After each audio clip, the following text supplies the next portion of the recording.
पंजाब से। बाबूजी, आपकी कृपा से मैं निरंतर नाम जप करने की कोशिश तो कर रही हूँ, बट अभी तक कोई दिव्य अनुभूति नहीं हो रही महाराज। पहले पाप नष्ट होने दो, पहले पाप नष्ट होने दो, तब दिव्य अनुभूति होगी। जन्म जन्म की कोठरी भरी रखी है पाप की, उसको पहले नाम के द्वारा नष्ट होने दो।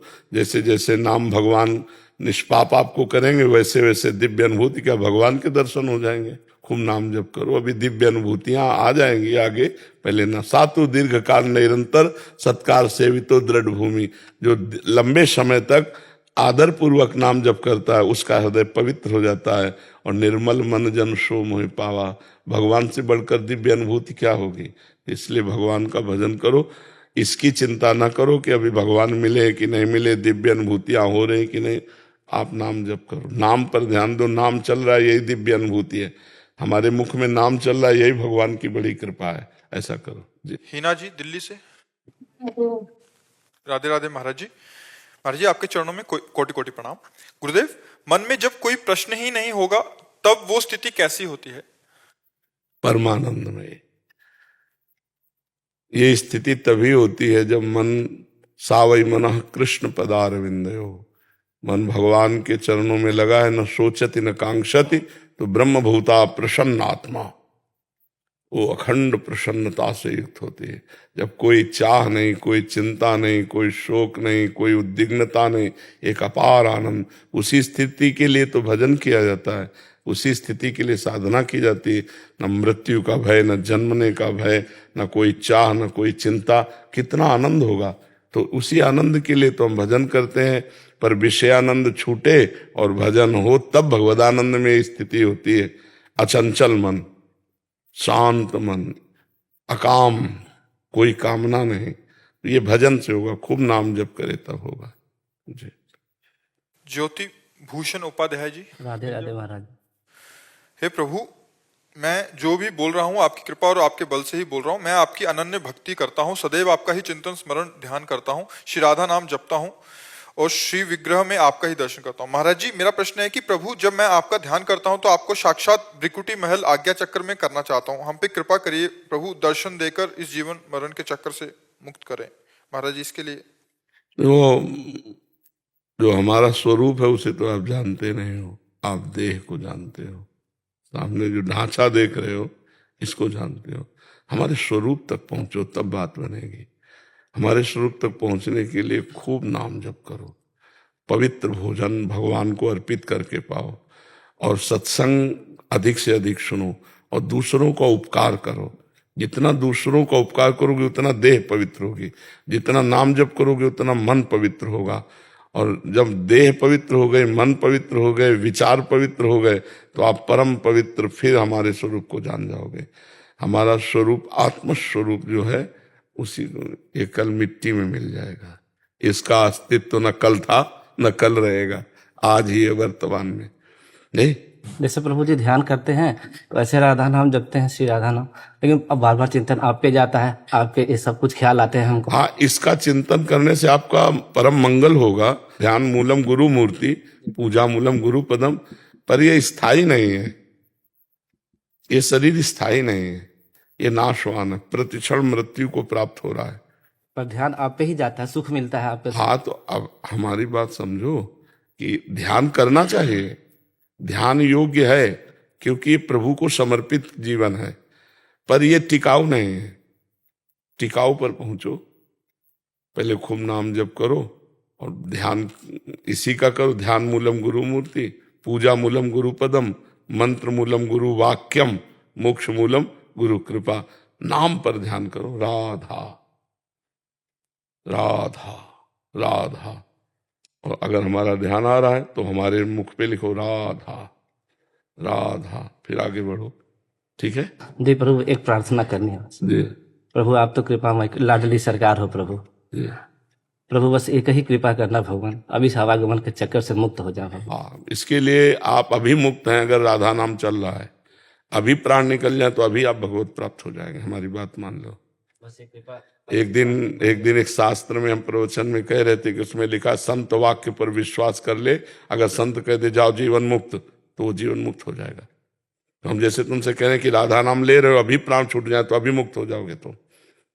प्रमाण, जब बच्चे को बुलाया नारायण, भगवान का ध्यान नहीं था, भगवान को नहीं बुलाया, अपने बालक को बुलाया जा मिलने नारायण, तो भगवान के पार्षद आ गए और मुक्त हो गया। तुम जान करके राधा बोलोगे तो तुम मुक्त नहीं हो जाओगे। तो आप राधा राधा राधा, और ये विश्वास करो मैं मुक्त हो रहा हूं। जैसा सोचोगे वैसा बन जाओगे, जैसा बनना वैसा सोचना प्रारंभ कर दो। अब मैं मुक्त हो रहा हूं। अगर मुक्त ना होना होता तो मुझे साधु समागम न मिलता। जब द्रवहि दीन दयालु राघव, तो साधु संगति पाइए। अंबन वचन कर्म से मैं संसार से मुक्त होना चाहता हूं, तो मैं भगवान के आश्रित हूं और मैं मुक्त हो रहा हूं। मैं देख रहा हूं रोज का रोज मैं मुक्त होता जा रहा हूं। ऐसा अनुभव करो। मैं निहाल होता जा रहा हूं, चारों तरफ से भगवान की कृपा घेरे, मैं कृपा में डूब रहा हूं, भगवान मुझे आकर्षित कर रहे हैं। ऐसा एकांत में चिंतन करो। भगवान मुझे आकर्षित कर रहे हैं, भगवान मुझे मिलेंगे। अगर मिलना ना होता तो ये संयोग ना बैठालते, जरूर वो मिलेंगे। मन अति हरस जनाव न तेहि, आज देखियो परम से। हो सकता है आज स्वप्न में दर्शन हो जाए, हो सकता है ऐसे चलते फिरते हो जाए। आज नहीं हुए तो आज हो जाएंगे। रोज ऐसा सोचो। सबरी जी रोज तैयारी करती थी, भगवान आएंगे। एक दिन भगवान आए। 1000 वर्ष तक रोज, 1000 वर्ष तक रोज झाड़ू लगाना, रोज फूल बिछाना, रोज फल लाना, भगवान आएंगे, भगवान आएंगे। और एक दिन भगवान आए। 1000 वर्ष तक कौन रोज नियमावली चलाएगा, लेकिन उनको विश्वास था भगवान आएंगे। भगवान आए, सबरी जी को निहाल किया। तो ऐसे ही हम संत वाक्य पर विश्वास करें, राधा राधा राधा, अपना जीवन बना ले राधा नाम, तो खत्म हो जाएगा। जन्म जन्मांतर के पाप भस्म हो जाएंगे और हम भगवान को प्राप्त हो जाएंगे। वसुंधरा जी, न्यू दिल्ली से। श्री हरिवंश महाराज जी। महाराज जी, सहचरियां सब कलाओं में पूर्ण हैं, लेकिन मैं अधम अपूर्ण हूँ। महाराज जी कह रहे हैं कि हमारी अपूर्णता को दूर करने के लिए और सहचरियों की कृपा प्राप्त करने के लिए महाराज जी मार्गदर्शन की आवश्यकता है। देखो, आचार्य हमारे सहचरी स्वरूप में है। हित सजनी जो हम आचार्य की शरण में हो गई, तो जैसे लोहा कभी मुकुट बन करके देवताओं के माथे पे नहीं लगता, लेकिन पारस मणि छू जाए तो लोहा सोना बन जाएगा, फिर वो देवताओं के मुकुट के योग्य हो जाएगा। ऐसे हम कभी सहचरी नहीं हो सकते, पर आचार्य कृपा हो जाए। व्यास सुवन प्रसाद देह मानसी गढ़े चित्त, हरिवंश महाप्रभु के प्रभाव से हमारा चित्त अपने स्वरूप में आ जाएगा, सहचरी स्वरूप में। और सहचरी स्वरूप आया तो सब सद्गुण अपने आप आ जाते हैं। स्वयं च सकला कला सुकुशली कृता ना कदा, सुरास मधुरोत्सवे किमपि वेसेत स्वामिनी। जहाँ स्वामिनी की दृष्टि पड़ी तो 64 कला प्रवीण स्वामिनी है, समस्त कलाओं में प्रवीण सहचरियां हो जाते हैं। तो हमें चिंता नहीं करनी। आचार्य शरण में हो, आचार्य शरणागत हो, बस जय जय श्री हरिवंश, जय जय श्री हरिवंश, वो अपने आप संभाल लेंगे। हम उनके हैं, वो हमेशा। कैसे हो पापी क्यों न हो, हरिवंश नाम जो ले, तो अलक लड़ेती रीज के महल खवासी दे। खवासी मतलब सहचरी पद।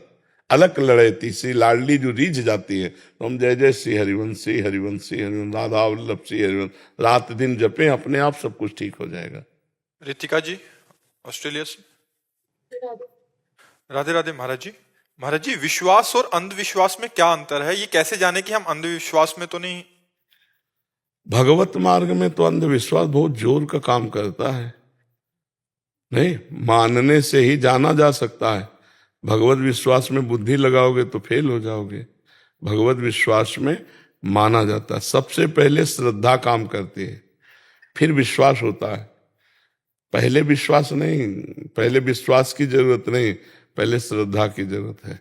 भवानी शंकरो वंदे श्रद्धा फिर विश्वास रूपिणो। प्रथम हृदय श्रद्धा जो करे, श्रद्धावान लभते ज्ञानम तत्परा संहितेन्द्रिया, ज्ञानम लब्ध्वा परम शांति मत्सरेणादि गच्छति। जब हमें ज्ञान हो गया तो विश्वास तो हो ही जाएगा। श्रद्धावान लभते ज्ञानम, पहले हम श्रद्धा करें भगवान पर, संत पर, शास्त्र पर। तो जब पवित्र श्रद्धा हमारी होगी तो हमको ज्ञान हो जाएगा। ये शास्त्र क्या कह रहा है, ये संत क्या कह रहे हैं, ये गुरुदेव क्या कह रहे हैं।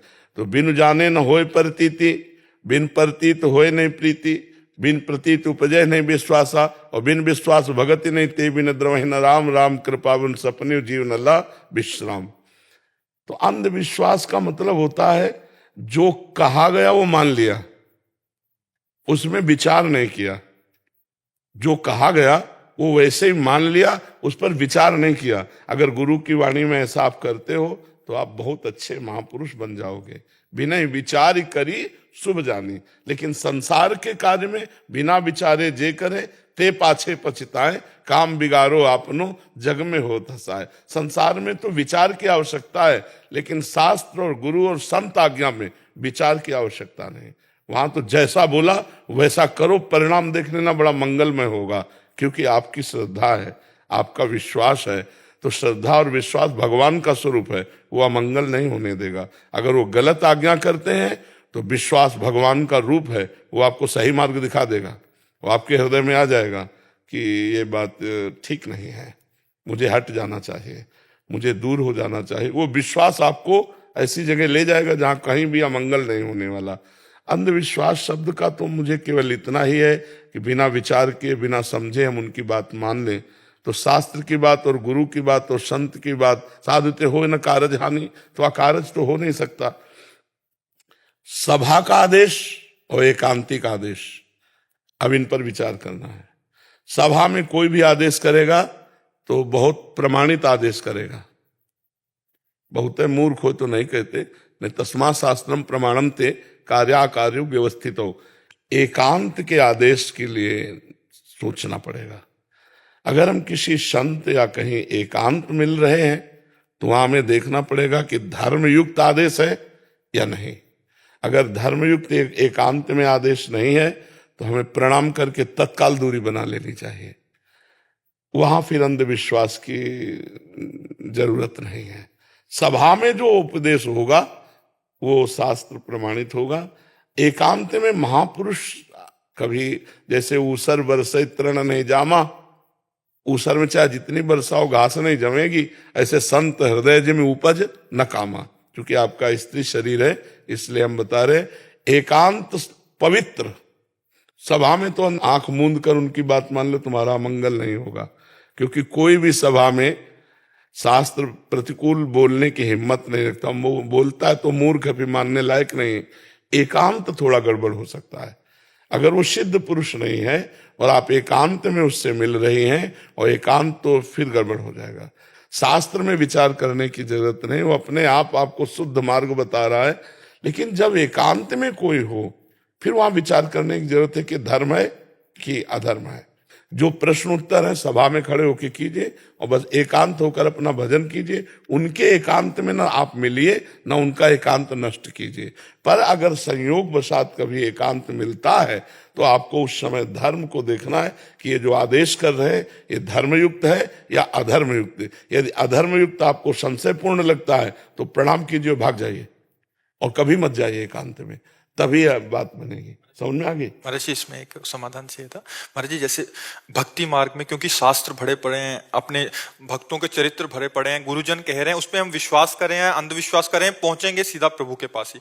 महाराज जी जैसे आज कलयुग बढ़ रहा है तो आज पखंड का भी बहुत बोलबाला हो रहा है। महाराज जी इसमें विश्वास और अंधविश्वास में उस धरा से कैसे देखा जाए? सभा में होश में बोलना होता है सबको, और जो होश में नहीं बोलता उसे मूर्ख कहते हैं, उपहास होने लगता है उसका। सभा में की हुई वार्ता संत महात्माओं की पकड़ लो, वो होश में बोलेंगे। क्योंकि सभा है ना, एकांत में बेहोश हो सकता है।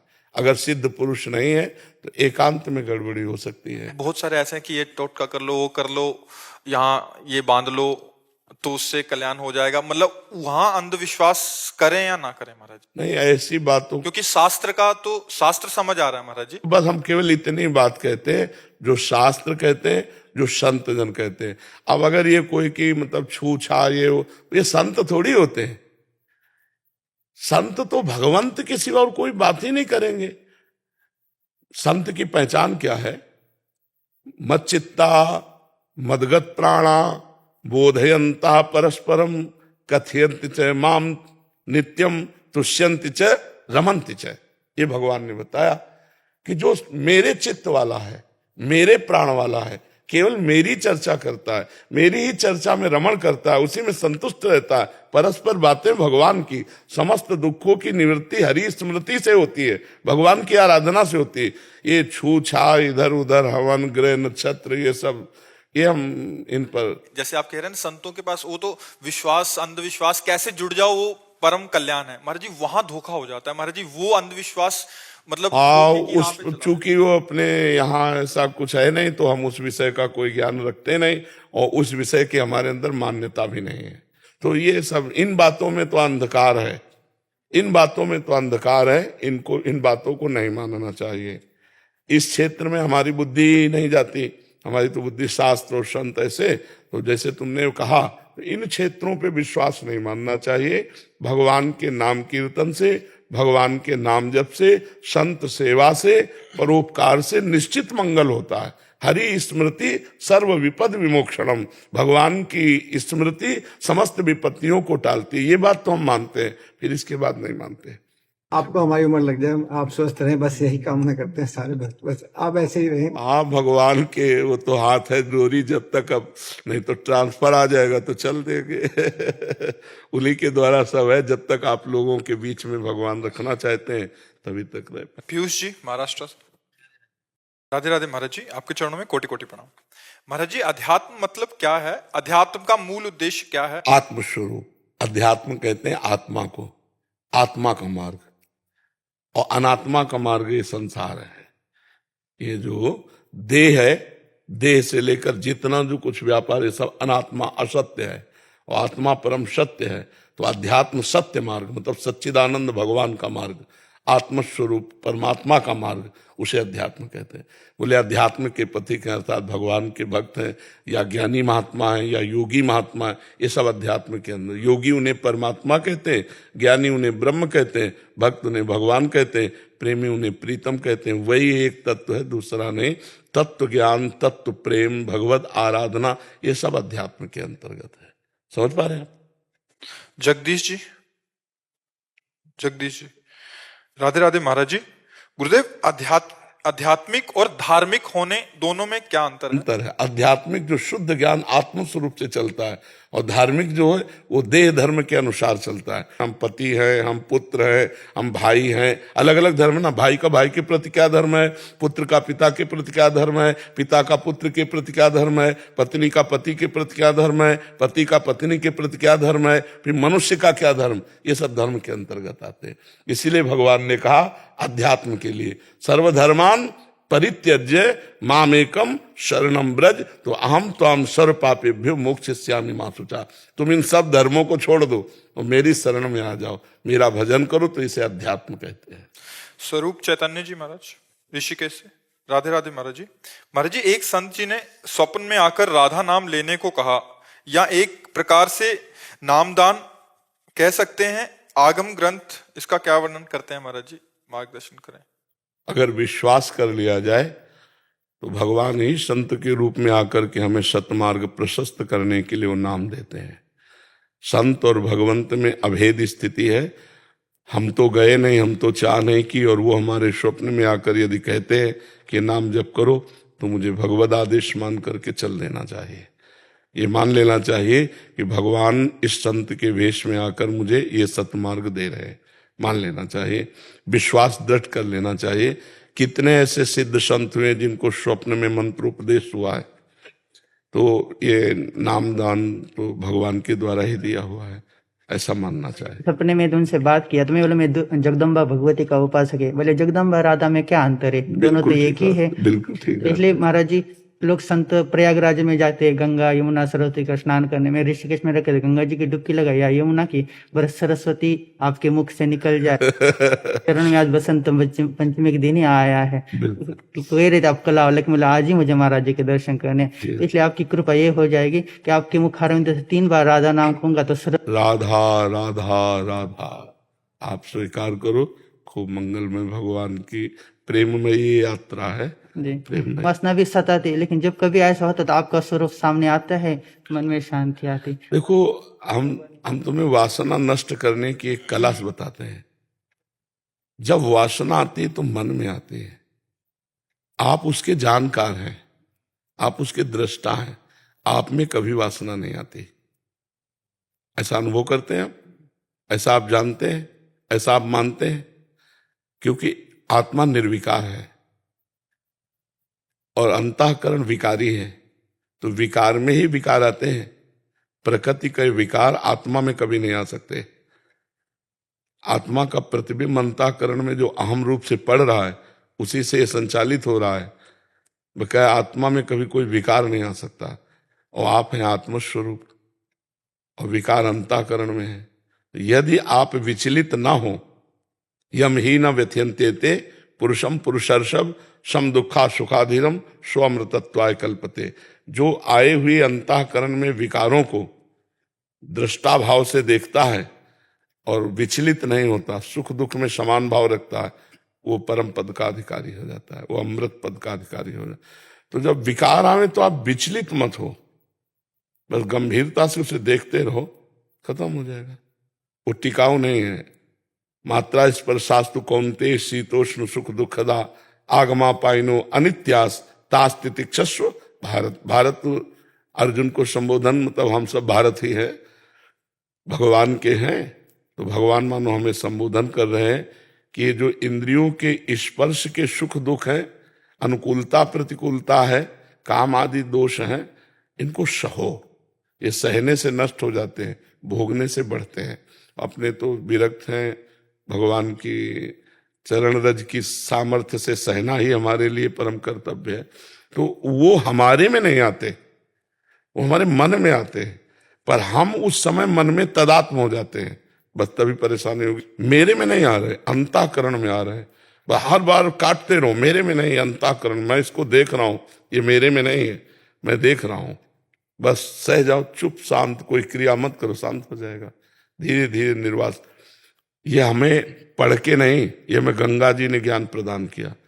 गंगा किनारे 20 वर्ष है, बिल्कुल गंगा जी में ही, बरेती में ही, आसपास जो वहां से भोजन मिल जाए, और हरिद्वार से लेकर के विश्वनाथ, काशी विश्वनाथ। आपने कहा था रेती खाए, वो बात सुनकर तो हृदय में तो आप कोई विश्वास नहीं बनेगा, कोई विश्वास नहीं। इतनी व्याकुलता भूख की, जब कुछ राय नहीं गया, वैसे उठाए, छोटे छोटे शंख के टुकड़े होते ना, वो सीपी आदि के, उनको बिन के अलग किया कि आंतों में न लग जाए, और ऐसे गंगा जल से 3-4 मुट्ठी तो पेट में ऐसे। तब एक हमको संत ने डांटा कि तुम्हारी आंतें कोई लोहे की थोड़ी हैं जो तुम बालू खा रहे हो। कई कई दिन भोजन नहीं मिलता, आप गंगा जल कहाँ तक पिए? जब अन्न हो तो पानी की मांग हो। तो भी एक दिन मन में आया कि यार बालू भी तो भगवत स्वरूप है, पाओ इसी को। तो भगवान ने संत को दिखा दिया, उन्होंने डांट लगाया, उन्होंने कहा आज के बाद मत पाना अगर हमारी बात मानोगे। संतों की बात भगवान की बात है। जब अगर वो कह दें इधर से जाओ, तो फिर हमें उधर एक कदम रख देना चाहिए। साधुते होए न कारज हानि, जो संतों की आज्ञा, नहीं नहीं इधर तो हो सकता है कांटा पड़े हो, तो अब जिधर जाओगे चाहे फूल पड़े हो, तुम्हारे लिए कांटे का काम करेंगे। अगर उन्होंने कह दिया इधर से जाओ, कांटे हैं, तो वो तुम्हारे प्रारब्ध का नाश करके भगवत प्राप्ति कराने वाले बनेंगे। तो भगवान का आश्रय रखे, विचलित ना हो। हमने कभी शरीर को अपना मैं माना ही नहीं। सर्दी गर्मी बरसात भूख प्यास सब, हमें कंबल से सर्दी में डर लगता था कि अगर मैं कंबल ओढ़ा मेरी आसक्ति हो गई, तो कंबल से सांप की तरह डर लगता था। अपना अचला उतारा, उसी को ओढ़ लिया और रात्रि पार किए। से पूरी सर्दी हो गई इसी बनियान से। अभी जैसे पूरी सर्दी हो गई, इतना जितना गर्मी में पहनते हैं उतने से ही है। यही हमारी पोशाक है, गर्मी की भी यही है, बरसात की भी, और यही है सर्दी की भी। भगवान के बल से जैसी एक रहने में जैसे हो आगे वो जाने, उन्हीं का बल काम करता है। दिग्विजय सिंह जी सीतापुर से।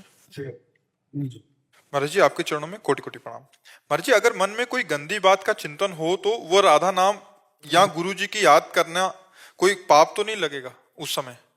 अगर जरूर करना चाहिए उस समय, क्योंकि अगर हम गलत विचारधारा मन में चल रही और भगवान नाम जप करेंगे, वो कट जाएगा, वो नष्ट हो जाएगा।